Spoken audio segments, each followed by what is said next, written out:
నేటి మన వాక్య ధ్యానం కొరకు ప్రకటన గ్రంథము 1వ అధ్యాయము 20 వచనాలు ఉన్నాయి. 20 వచనాల వరకు కూడా మనం చదువుకుందాం. కుటుంబ ప్రార్థనలో మనము వాక్యము పాట పాడుట ఎందును వాక్యము చదువుట ఎందును అందరం కలిసి ఇది ఒక కుటుంబ ప్రార్థనగా ఎదురెదురుగా అన్నట్టు, ముఖాముఖిగా అన్నట్టు, ఒక కుటుంబం కూడి వచ్చినట్టుగా మనం ఆయా చోట్ల ఉండిన ఫిజికల్ గా ఆత్మీయంగా మనందరం ఒక చోటికి కలిసి వస్తున్నాం.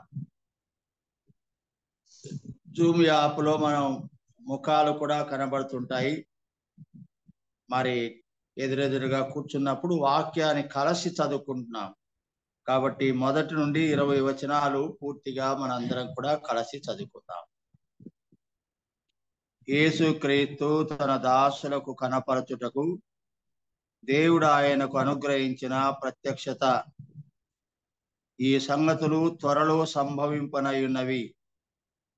ఆయన తన దూత ద్వారా వర్తమానం పంపి తన దాసుడైన యోహానుకు వాటిని సూచించెను. అతడు దేవుని వాక్యమును గూర్చి, యేసుక్రీస్తు సాక్ష్యమును గూర్చి తాను చూచినంత మట్టుకు సాక్ష్యం ఇచ్చెను. సమయము సమీపించినది గనుక ఈ ప్రవచన వాక్యములు చదువువాడును వాటిని విని ఇందులో వ్రాయబడిన సంగతులను గైకొను వారును ధన్యులు. యోహాను ఆసియాలో ఉన్న 7 సంఘములకు శుభమని చెప్పి వ్రాయినది. వర్తమాన భూత భవిష్యత్ కాలములు ఉన్నవాని నుండి ఆయన సింహాసనము ఎదుటనున్న 7 ఆత్మల నుండి నమ్మకమైన సాక్షియు, మృతుల నుండి ఆది సంభూతుడుగా లేచిన వాడును, భూపతులకు అధిపతినైన యేసుక్రీస్తు నుండి కృపా సమాధానములు మీకు కలుగునుగాక. మనలను ప్రేమించుచు తన రక్తమునుడ మన పాపముల నుండి మనలను విడిపించిన వానికి మహిమయు ప్రభావమును యుగ యుగములు కలుగునుగాక. ఆమేన్. ఆయన మనలను తన తండ్రియగు దేవునికి ఒక రాజ్యముగాను యాజకులను గాను చేసెను. ఇదిగో ఆయన మేఘారూఢుడై వచ్చుచున్నాడు. ప్రతి నేత్రము ఆయనను చూచును. ఆయనను పొడిచిన వారును చూచెదరు. భూజనులందరూ ఆయన చూచి రొమ్ము కొట్టుకుందరు. అవును, ఆమేన్. అల్ఫయు ఒమేగయు నేనే, వర్తమాన భూత భవిష్యత్ కాలములలో ఉండువాడను నేనే అని సర్వాధికారియు దేవుడునగు ప్రభు సెలవిచ్చుచున్నాడు. మీ సహోదరుడను యేసును బట్టి కలుగు శ్రమలోను రాజ్యములోను సహనములోను పాలివాడనైన యోహానను నేను దేవుని వాక్యము నిమిత్తమును యేసును గుర్చిన సాక్ష్యము నిమిత్తమును పద్మాసు దీపమున పరవాసినైతిని. ప్రభు దినమందు ఆత్మవశుడనై ఉండగా ఊరధ్వని వంటి గొప్ప స్వరము నీవు చూచుచున్నది పుస్తకములో వ్రాసి Ephesus, Smyrna, Pergamum, Thyatira, Sardis, Philadelphia, Laodicea అను 7 సంఘములకు పంపుమని చెప్పుట నా వెనక వింటిని. ఇది వినగా నాతో మాట్లాడుచున్న స్వరమేమిటో అని చూడ తిరిగి తిని, తిరగగా 7 సువర్ణ దీపస్తంభములను, ఆ దీపస్తంభముల మీదను మధ్యను మనిషి కుమారుని పోలిన ఒకరిని చూచి తిని. ఆయన తన పాదముల మట్టునకు దిగుచున్న వస్త్రము ధరించుకొని రొమ్మునకు బంగారు దట్టి కట్టుకొని ఉండెను. ఆయన తలయు తల వెంట్రుకలను తెల్లని ఉన్నిని పోలినవై హిమమంత ధవలముగా ఉండెను. ఆయన నేత్రములు అగ్ని జ్వాల వలె ఉండెను. ఆయన పాదములు కొలిమిలో పుటము వేయబడి మెరయిచున్న అపరంజితో సమానమై ఉండెను. ఆయన కంఠస్వరము విస్తార జల ప్రవాహముల ధ్వని వలె ఉండెను. ఆయన తన కుడి చేతి 7 నక్షత్రములు పట్టుకొని ఉండెను. ఆయన నోటి నుండి 2 అంచులు గల వాడి అయిన ఖడ్గం ఒకటి బయలు వెడలుచుండెను. ఆయన ముఖము మహా తేజస్సుతో ప్రకాశించుచున్న సూర్యుని వలె ఉండెను. నేను ఆయనను చూడగానే చచ్చిన వాని వలె ఆయన పాదముల యొద్ద పడితిని. ఆయన తన కుడి చేతిని నా మీద ఉంచి వారితో ఇట్లనెను, భయపడకము, నేను మొదటి వాడను కడపటి వాడను జీవించువాడను. మృతుడనైతిని గాని ఇదిగో యుగ యుగములు సజీవుడనై ఉన్నాను. మరియు మరణము యొక్కయు పాతాళ లోకము యొక్కయు తాళపు చెవులు నా స్వాధీనములో ఉన్నవి. కాగా నీవు చూచిన వాటిని, ఉన్న వాటిని, వీటి వెంట కలగబో వాటిని, అనగా నా కుడి చేతిలోను చూచిన 7 నక్షత్రములు గుర్చిన మర్మమును, ఆ 7 సువర్ణ దీపస్తంభముల సంగతి వ్రాయుము. ఆ 7 నక్షత్రములు 7 సంఘములకు దూతలు. ఆ 7 దీపస్తంభములు 7 సంఘములు. ప్రభు ఈ వాక్యాన్ని మన కొరకు, మన ధ్యానం కొరకు ఆశీర్వదించి అనుగ్రహించునుగాక. ప్రియమైన సోదర సోదరిలారా, ప్రకటన గ్రంథం 1వ అధ్యాయంలో 1వ వచనంలో ఒక మాటను మనం ఇందులో చదవలసింది. యేసుక్రీస్తు తన దాసులకు కనపరచుటకు దేవుడు ఆయనకు అనుగ్రహించిన ప్రత్యక్షత.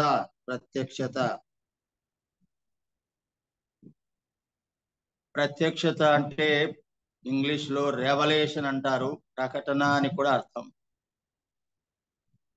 దేవుని యొక్క ప్రత్యక్షత అనే మాట మనం గమనిస్తున్నాం. అందుకే ఉదయకాలం మనం లేచి ప్రభు యొక్క ముఖదర్శనము చేసుకుని ప్రభు యొక్క ప్రత్యక్షతను మనం అందరం కూడా పొందవలసి ఉన్నాం. మనం ఇప్పుడు ఎలాగైతే ఇప్పుడు యూట్యూబ్ ఛానల్ ద్వారా, ఈ జూమ్ యాప్ ద్వారా మనం సెల్ను కానీ మరొక ట్యాబ్ను కానీ మరి ఓపెన్ చేస్తే ఒక స్క్రీన్ మీద ఒక దృశ్యం మనకు కనబడుతుంది. దాన్ని అంతకుముందు మనం దాన్ని క్లోజ్ చేసినప్పుడు ఏం కనబడలేదు. కానీ ఒకసారి దాన్ని ఆన్ చేసినప్పుడు అందులో మనకు కావాల్సిన ప్రోగ్రామ్ మీద మనం టచ్ చేసినప్పుడు ఒక దృశ్యం కనబడుతుంది, ఒక స్వరం వినబడుతుంది. ఇప్పుడే మనం ఉదాహరణగా మనం అందరి ఎదుట మన సెల్స్ ఉన్నాయి, అందరి ఎదుట మన ఫేస్ను చూస్తూ ఉన్నాం. అంతకుముందు అది బ్లాక్గా ఉండేది, కానీ ఎప్పుడైతే అది ఓపెన్ చేశామో అందులో స్క్రీను, ఆ స్క్రీన్ మీద ఒక ఫోటో, దాని నుండి ఒక స్వరం మనకు వినబడుతుంది. అలాగూ ప్రభు యొక్క ప్రత్యక్షత అన్నది మనకు ఎప్పుడు కనబడుతుంది అన్నప్పుడు, ఆయన సన్నిధికి వచ్చినప్పుడు ఆ ప్రత్యక్షత మనకు కనబడుతుంది. మనం ఈ బైబిల్ తెరవగానే మనకు యోహాను రాసిన ప్రకటన గ్రంథము అని పైన హెడ్డింగ్ లో, తర్వాత అధ్యాయం అని 1వ అధ్యాయం, ఆ అధ్యాయం సంఖ్య మందమైన అక్షరంతో 1, 2, 3, 4 అనే అధ్యాయాలు. ప్రతి అధ్యాయము సంఖ్య మందమైన అక్షరాల్లో కనబడుతుంది. తర్వాత ఒక అధ్యాయం కొన్ని భాగములుగా కనబడుతుంది, ప్యాసేజ్ గా. ఇది ఎట్లా మనకు కనబడుతుంది? ఈ బైబిల్ మూయబడి ఉన్న బైబిల్ ఓపెన్ చేశాం, తెరిస్తే మనకి ఈ యొక్క అధ్యాయం యొక్క స్ట్రక్చర్ మనకు కనబడుతుంది. మొదట ఒక అధ్యాయం ఉపోద్ఘాతం, తర్వాత మరొక అధ్యాయం, మరొక భాగం, తర్వాత మరొక భాగము ఇలాగూ పేరాలుగాను లేదా ప్యాసేజీలుగాను వివిధ భాగాలుగా మనకు కనబడుతుంది. కళ్ళకు కనబడుతుంది, చెవులకు వినబడుతుంది. మనం ఈ సెల్లో చూస్తున్నప్పుడు జూమ్ యాలో దృశ్యం మన కళ్ళకు కనబడుతున్న ముఖం మీరు చూస్తూ ఉండవచ్చు. అది ఓపెన్ చేసుకొని ఉంటే, మ్యూట్లు లేకుండా ఉంటే వీడియో అందరికి కనబడతా ఉంటుంది. అలాగనే స్వరం కూడా వినబడతా ఉంటుంది. అలాంటిదే మనం బైబిల్ తెరచి బైబిల్ చదువుతున్నప్పుడు దేవుని యొక్క వాక్యం ద్వారా దేవుడు మనకు ప్రత్యక్షమవుతాడు. ఆయన ప్రత్యక్షత చూడగోరే ప్రతి వారు కూడా ఆయన బైబిల్ను ఓపెన్ చేసి చదువుకోవడం అవసరమే కాదు, అది ఆశీర్వాదం. చూడండి, కనుక యేసుక్రీస్తు తన దాసులకు కనపరచుటకు దేవుడు ఆయనకు అనుగ్రహించిన ప్రత్యక్షత ఎవరికి అన్నప్పుడు తన దాసులకు అనే మాట మనం చూస్తున్నాం. మనందరం కూడా ప్రభు దాసులము అని మనం ఎరగాలి. మన ఒక్కొక్కరము ప్రభువుకు దాసులం. మనం యజమానులము కాదు, మనం ప్రభు దాసులను. ఇదే వాక్యములో మనం గమనించినప్పుడు 9వ వచనం చూడండి. యోహాను అనే ఈ శిష్యుడైన ప్రభు యొక్క శిష్యుడు యోహాను ప్రభు యొక్క 12 మంది శిష్యులలో చివరి వరకు జీవించిన వాడు యోహాను. 100 సంవత్సరముల వయసు వరకు జీవించిన వాడు యోహాను. మిగతా వారు ముందుగానే మరి వారు చనిపోవడం జరిగింది. కానీ చివరి వరకు సజీవుడిగా మరి 100 సంవత్సరాలు బ్రతికిన శిష్యుడుగా మరి చరిత్ర మనకు తెలియచేస్తుంది. అలాంటి వృద్ధాప్యములో ఉన్నాడు. అప్పుడు దేవుడు అతనికి ప్రత్యక్షమైనాడు. ఎప్పుడు ప్రత్యక్షమైనాడు అనే మాట కూడా చూస్తే, ఈయనను శిక్షించాడు. మసలుచున్న నూనె గంగాళములో ఆయన వేశారు.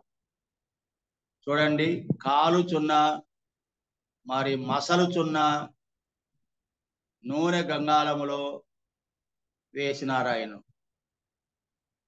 ఆ కాలినటువంటి నూనె అంతా ఆయన శరీరం చుట్టుకొని ఒళ్ళంతా కూడా ఆ నూనె వేడిలో కరిగిపోయినట్టుగా ఉంది. అయినా చనిపోలేదు.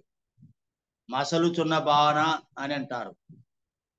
కానీ ఒక పెద్ద బాణలో నూనెను కాంచినప్పుడు అది ఎంత వేడిగా ఉంటుందో, అలాంటి వేడి నూనెలో మనలను వేసినప్పుడు అది ఎంత కాలుతుందో శరీరం, అంతగా యేసు ప్రభు నిమిత్తము ఆయన శ్రమ పొందినాడు. అయితే ఆ మీదట ఆయన చనిపోలేదని ఇంకా తర్వాత ఆయన చివరికి పద్మాసు దీపమునకు పంపడం జరిగింది. పద్మాసు దీపము అంటే దాని చుట్టూ నీళ్లు ఉంటాయి, మధ్యలో కొంత భూమి ఉంటుంది, చుట్టూ సముద్రం ఉంటుంది, మధ్యలో ఒక చిన్న భూమి ఒక భాగం ఉంటుంది. దాని దీపము అంటారు, ఐలాండ్ అంటారు.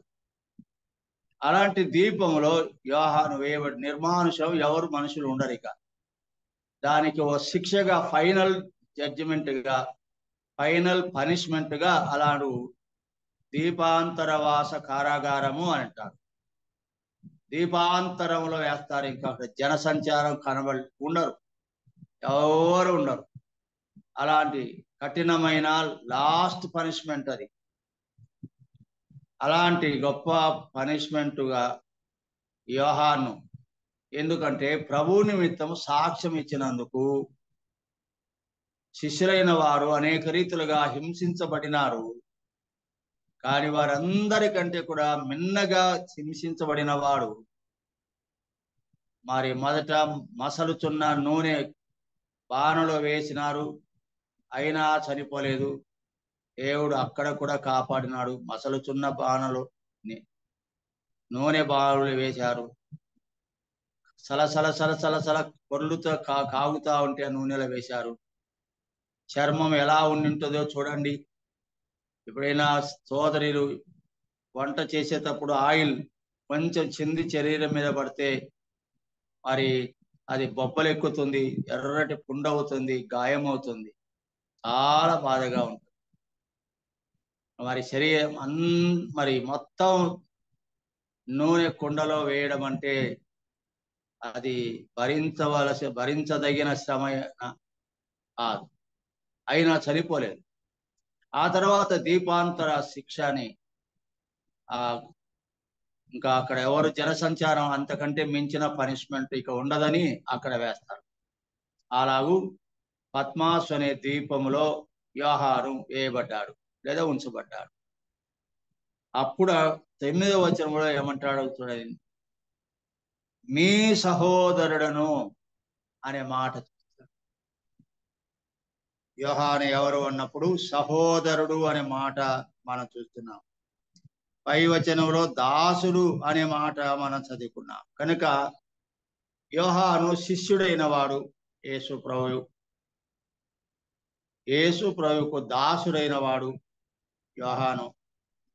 అదే యోహాను మరి మాట్లాడుతూ అంటాడు, నేను మీ సహోదరుడను అన్నాడు. మనం కూడా ఇట్టి అనుభవాలను పొందవలసి ఉన్నాము. మంచిది. కనుక దీన్ని ప్రత్యక్ష గ్రంథము అని అంటారు, రెవల్యూషన్ అని అంటారు. రెవల్యూషన్ ప్రకటన గ్రంథము, ప్రకటన అంటే రెవల్యూషన్, ప్రత్యక్షపరచబడిన విషయము అని అర్థం.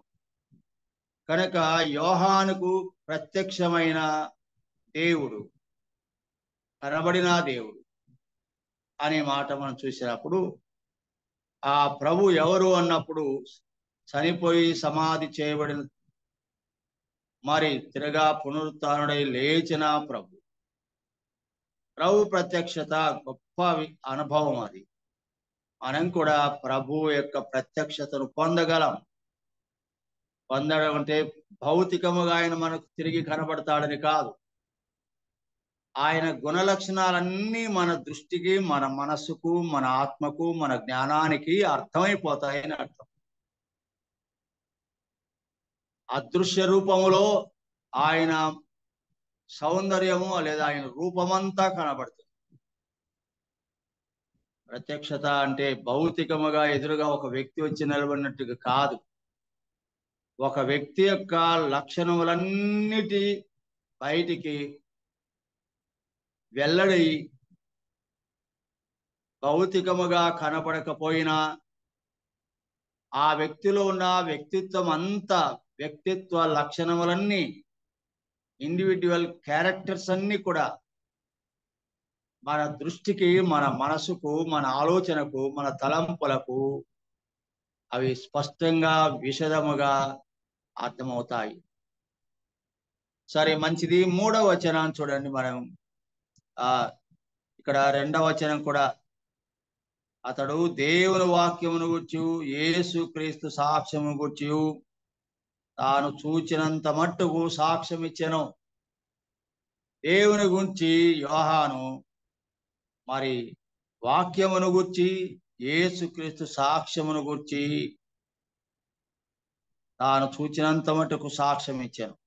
సమయము సమీపించినది గనుక ఈ ప్రవచన వాక్యములు చదువువాడును, వాటిని విని ఇందులో వ్రాయబడిన సంగతులను గైకొను వాడును ధన్యులు.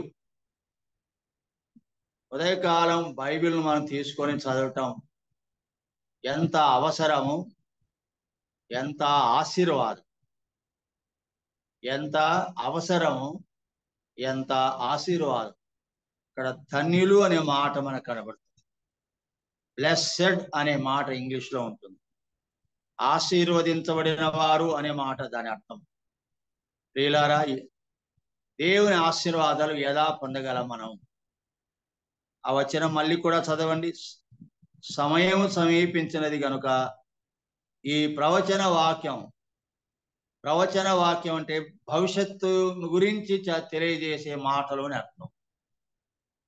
భవిష్యత్తును గురించిన సంగతులను ముందుగానే తెలియచేయడం అని.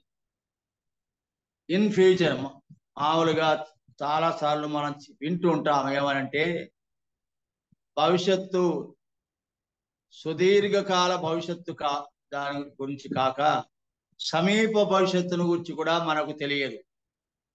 రేపేమి జరుగునో మనకు తెలియదు. సమీప భవిష్యత్తును గురించి కూడా తెలియని అజ్ఞానుల మానవులం మనం. నిన్నటి గురించి తెలిసిన జ్ఞానులైన వారు రేపటి గురించి తెలియని అజ్ఞానులు అని అంటారు. ఆ మాట యేసు ప్రభువారు నోట పలికాడు. రేపేమి సంభవించునో మీకు తెలియదు. రేపేమి సంభవించునో మీకు తెలియదు అంటే రేపు తెలియని అజ్ఞానులము. నిన్నటి గురించి తెలిసిన ఎరిగిన జ్ఞానులమైన రేపటి గురించి ఏమి తెలియని అజ్ఞానులముగా ఉంటాం. రేపేమి సంభవించునో మనకు తెలియదు. కానీ భవిష్యత్తును గురించిన సుదీర్ఘకాల భవిష్యత్తు, అంత్యకాలపు భవిష్యత్తు వరకు కూడా తెలిసిన వాడు దేవుడు. అలాగూ భవిష్యత్తును గురించి తెలియచేసేటువంటి వచనాన్ని ప్రవచన వాక్యము అని అంటారు. ప్రకటన గ్రంథంలో ఉండేవన్నీ కూడా భవిష్యత్తులో సంభవించబోయే సంగతులను గురించిన సంగతులు ఇక్కడ మనం చదువుకుంటాం. ఇవి చదివేవాడు, వినేవాడు, వాటిని అనుసరించి నడుచుకునేవాడు ఆశీర్వదించబడతాడు అని ఈ మాటల్లో మనం గమనిస్తున్నాం. కనుక ఉదయకాలం ప్రకటన గ్రంథాన్ని మనం చదువుకుంటున్నప్పుడల్లా మనకు జ్ఞాపకం రావాల్సిన విషయం ఇది ఆశీర్వాదం తెస్తుంది అని. కాబట్టి ఈ ఉదయకాలం మనం దైవాశీస్సులను పొందగోరు ఎవరైనా ప్రభు యొక్క సన్నిధికి వచ్చి దైవవాక్యాన్ని చదువుకునే ఒక అభ్యాసము, క్రమము తప్పకుండా వరుసగా దేవుని సన్నిధిలో మనం గడుపుట మనకు ఆశీర్వాదం. ఇంకో మాట, మనకు ఆశీర్వాదం అనగానే ప్రత్యక్షముగా కనబడే ఆశీర్వాదాలు కొన్ని, ప్రత్యక్షముగా కనబడిన ఆశీర్వాదాలు మరికొన్ని. ఇంకో మాట, ప్రత్యక్షంగా భౌతికంగా మనకు కలిగే ఆశీర్వాదముల కంటే పరోక్షముగా మనకు కలిగేటువంటి ఆశీర్వాదములు అనేకములు. ప్రత్యక్షముగా మనకు కలిగే భౌతిక సంబంధమైన అవసరాలు తీర్చడం ద్వారా కలిగే ఆశీర్వాదం కంటే పరోక్షంగా మనకు కలిగే ఆశీర్వాదములు అనేకములు. కనుక ప్రత్యక్షముగా కలిగే ఆశీర్వాదాలు కొన్ని అయితే పరోక్షముగా మనకు కలిగేటువంటి ఆశీర్వాదములు అనేకములు అని మనం చూస్తున్నాం. కాబట్టి ప్రియులారా, దేవుని వాక్యాన్ని చదువుట యందును, దేవుని వాక్యాన్ని వినుట యందును, దేవుని వాక్యాన్ని అనుసరించుట యందును ఎంత మనం శ్రద్ధను, ఆసక్తి కనపరచగలమో దేవుడు కనబడే ఆశీర్వాదాలు కొన్ని అనుగ్రహిస్తాడు. కనబడని ఆశీర్వాదములు అనేకము. కనబడని ఆశీర్వాదములు అంటే మనం గుర్తించి లెక్క పెట్టనేటువంటి ఆశీర్వాదాలు అనేకం ఉంటాయి. మనం కొన్నిటినే గుర్తిస్తాము ఆశీర్వాదాలుగా, కొన్నిటినే లెక్కిస్తాము. కానీ అన్నిటినీ మనం గుర్తించలేము, లెక్కించలేము. గుర్తించలేనటువంటి, లెక్కించలేనటువంటి అనేక ఆశీర్వాదాలు దేవుని వాక్యాన్ని చదవడం ద్వారా మనం పొందగలము.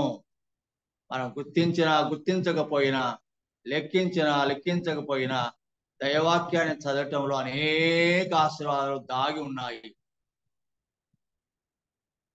అందువలన బైబిల్ వాక్యాన్ని మనం చదువుకోవాలి. ఈ కుటుంబ ప్రార్థన అందుకు తోడ్పడుతుందని ఆశిస్తున్నాము.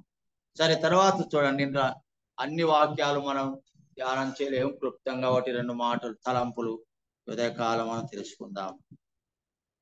6వ వచనం, మనలను ప్రేమించుచు తన రక్తము వలన మన పాపముల నుండి మనను విడిపించిన వానికి మహిమయు ప్రభావమును యుగ యుగములు కలుగునుగాక.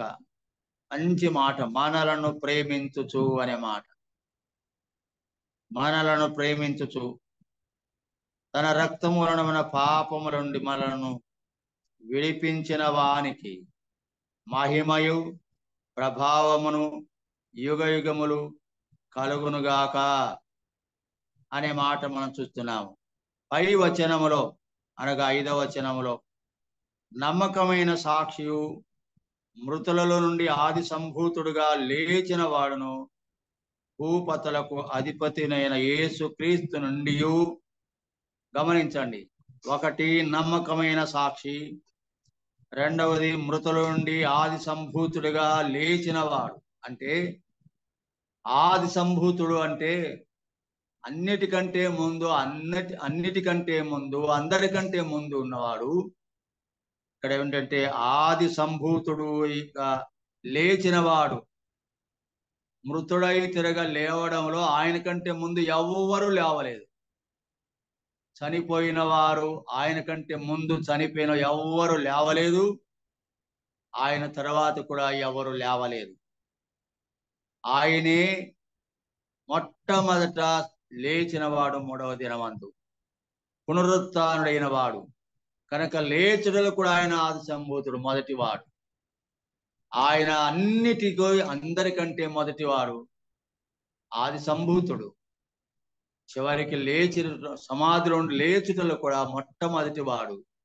ఆయన కంటే ముందు ఎవరు లేవలేదు, ఆయన తర్వాత ఎవరు లేవలేదు, నేటికి ఎవరు కూడా చనిపోయిన వారు లేవలేదు. ఆయన యుగయుగములకు సజీవుడైన వాడని మనము గమనించవలసింది. చూడండి ఆ మాట 5వ వచనంలో, ఆది సంభూతుడునైన యేసు క్రీస్తు నుండి కృపా సమాధానములు మీకు కలుగునుగాక. యేసు క్రీస్తు నుండి కృపా సమాధానములు మీకు కలుగునుగాక. ఉదయకాలం ఈ ఆశీర్వాదపు వచనం, ఈ ఆశీర్వాదపు వాక్యం యేసు క్రీస్తు నుండి, యేసు క్రీస్తు మృతుల నుండి లేచుటలో ఆది సంభూతుడైన వాడు. ఆ యేసు క్రీస్తు నామమున కృపా సమాధానములు మీకు కలుగునుగాక. ప్రభు అయిన యేసు క్రీస్తు నుండి కృపా సమాధానాలు మనకు కలుగును అని మనం చదువుతాము. అలాగే దేవుని కృపా సమాధానములు యేసుక్రీస్తు నుండి మనందరికీ, మన కుటుంబాలకు కలుగునుగాక. మనకు కృపా సమాధానం అయితే దేవునికి 6వ వచనం ఏమన్నాడు చూడండి. మనలను విడిపించిన వానికి, మనలను ఆశ్రయించిన వానికి, మనకు కృపా సమాధానం అనుగ్రహించిన వానికి ఏం కలగాలంట? మహిమయు ప్రభావమును యుగ యుగములు కలుగునుగాక. 5వ వచనంలో కలుగునుగాక అని మనం చూస్తాము. 6వ వచనంలో కూడా కలుగునుగాక అని చూస్తాము. 5వ వచనంలో మనకు కలుగునుగాక అన్నాడు. 6వ వచనంలో ఆయనకు కలుగునుగాక. మనకేం కలగాలి? ఆయనకేం కలగాలి? ఇద్దరికి ఏం కలగాలి? నీకేం కలగాలి? దేవునికి, ప్రభుకి ఏం కలగాలి? మనకేం కలగాలి? దేవునికి ఏం కలగాలి? మనకు కృపా సమాధానాలు కలగాలి, దేవునికి మహిమ కలగాలి, మహిమ ప్రభావములు ఆయనకు కలగాలి.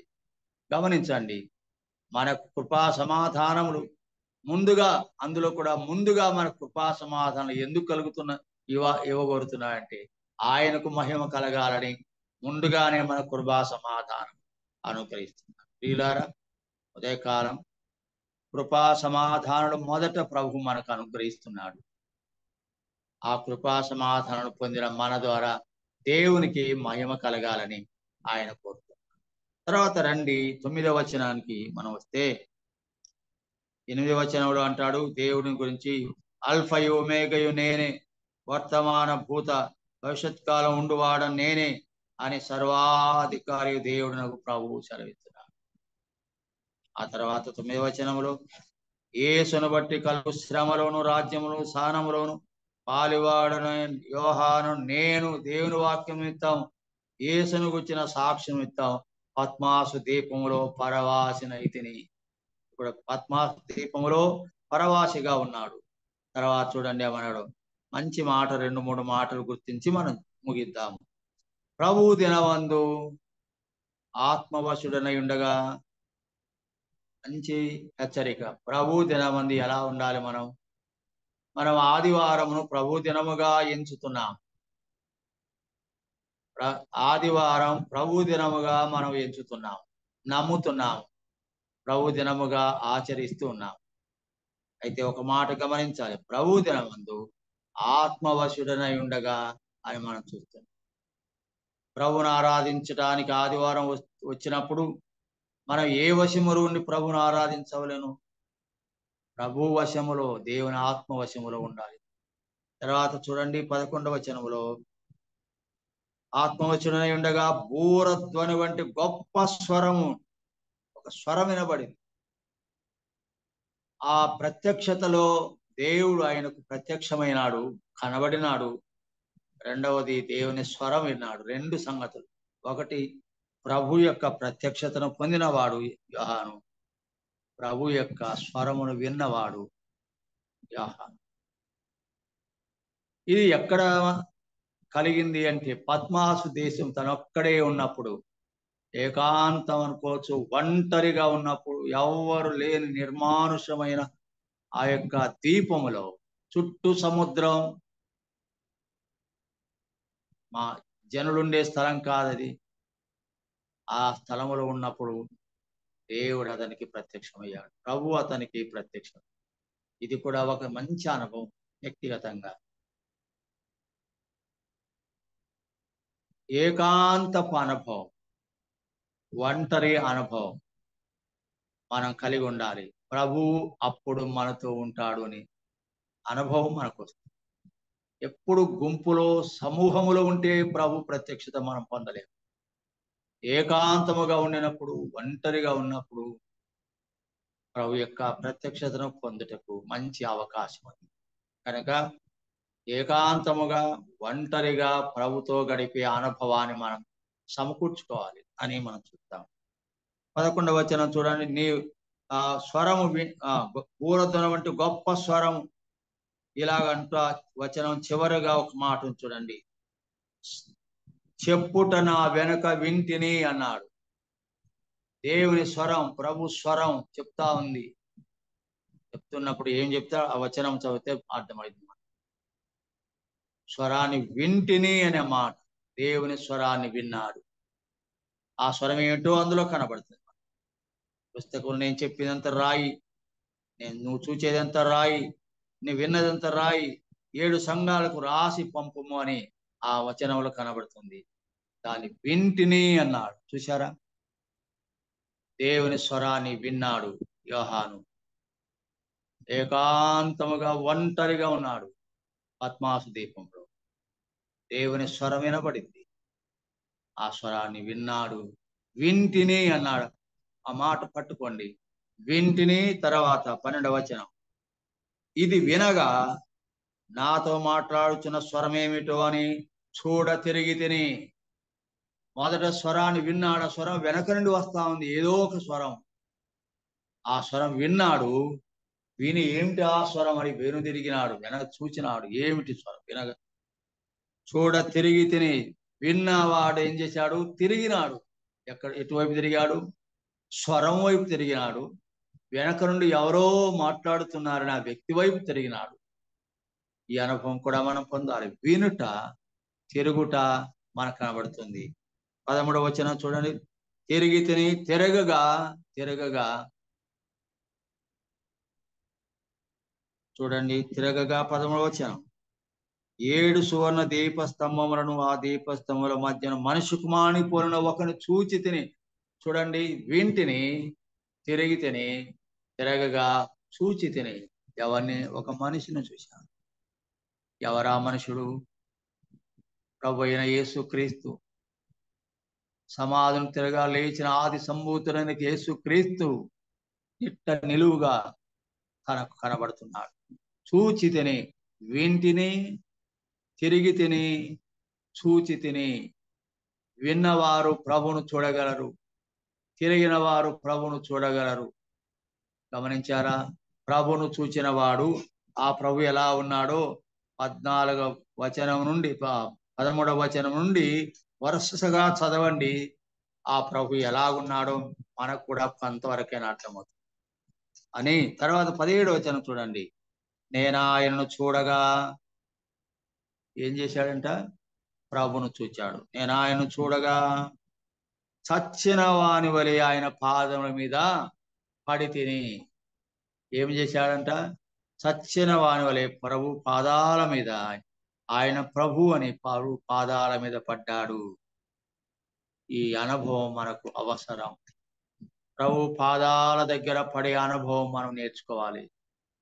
ప్రియమైన సోదరి, వింటిని, తిరిగి తిని, చూచి తిని, ఆయన పాదముల యొద్ద పడి తిని. వినకుండా ప్రభు పాదాల మీద పడలేము. వెనుదిరగకుండా ప్రభు పాదాల మీద పడలేము. తిరగకుండా ప్రభును చూడలేము. ప్రభును చూడకుండా పాదాల మీద పడలేము. అలా పాదాల మీద పడగా ఏం జరిగింది? అది చాలా ముఖ్యమైన విషయం. చూడండి, మనం చదువుదాం. 17వ వచనమే. చచ్చిన వాని వలె ఆయన పాదముల మీద పడి తిని, ఆయన తన కుడి చేతిని నా మీద ఉంచి, నాతో ఇచ్చాడు. ఏమన్నాడు? భయపడకము, చేతులుంచి భయపడకము. అట్లయితే ప్రభు ఎదుట యోహాను భయముతో తన పాదాల మీద పడ్డాడు. అడగానే భయపడకము, భయపడకము, భయపడకము అని దేవుడు తన చేతిని యోహాను మీద ఉంచి, ఆ తర్వాత చివరి మాట, ఒక మాట చదివి ముగిస్తాము. 19వ వచనం. కాగా చూచిన వాటిని, ఉన్న వాటిని, వీటి వెంట కలగబోవ అనగా నా కుడి చేతిలో నీవు చూచిన 7 నక్షత్రమును గూర్చిన మర్మమును, ఆ 7 సువర్ణ దీపస్తముల సంగతి వ్రాయుము. యోహాను, భయపడదులే, అరైజ్, ఫియర్ నాట్. వెళ్ళి నేను నీకు చూపించిన సంగతులను వ్రాయుము. ఎంత చక్కని మాట. అలాగూ మన జీవితంలో కూడా ప్రభు మాట వినుట, ప్రభు వైపు తిరుగుట, ప్రభువును చూచుట, ప్రభు పాదాల మీద పడితే దేవుని హస్తం, ప్రభు హస్తం ఆ వ్యక్తుల మీదకి వచ్చి లేపుతుంది. భయపడకము, లేము, భయపడవద్దు. వెళ్ళి నువ్వు చూచింది అంత రాయి, 7 సంఘాలకు పంపమని. ఒక ఉద్యోగం అన్నట్టుగా, ఒక పదవి అన్నట్టుగా, ఒక అసైన్మెంట్ అన్నట్టుగా, ఒక పని ఇచ్చి నీవు 7 సంఘాలకు రాసి పంపించుకునే సూచన సంగతులని అన్నాడు. ఇట్టి దర్శనం యోహాను పద్మాసు దీపంలో పొందినాడు. మనం కూడా అట్టి అనుభవం పొందదుగాక. ప్రభు ఈ మాట దీవించునుగా.